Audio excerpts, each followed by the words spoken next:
Friends, நீங்கள் இப்போ பார்த்துட்ருக்கிறது தூத்துக்குடியில் புதுசாக இயங்கி வர்ற biryani breeze box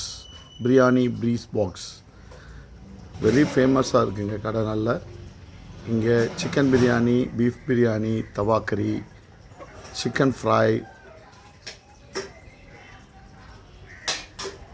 beef fry, crab fry, squid fry, இது எல்லாமே ரொம்ப ஃபேமஸ். இந்த கடை வந்து நம்மளோட மாதா கோயிலுக்கு ஆப்போசிட். ஃப்ரெண்ட்ஸ், எல்லோரும் ஃபேமிலியோடு வந்து இந்த கடையை விசிட் பண்ணி பாருங்கள். இங்கே இருக்கிற biryani very tastily. This is the mutton beef biryani very tasty. இங்கே உள்ள ஒரு சிறப்பு என்னென்னா, பிரியாணியை ஓலைப்பெட்டி, அந்த காலத்தில் மிட்டாய் பெட்டின்னு சொல்லுவாங்க, ஓலைப்பெட்டி, அதே மாதிரி பிரியாணியை இந்த பிரியாணி ப்ரீஸ் பாக்ஸில் ஓலை கொட்டாயில் கொடுக்குறாங்க.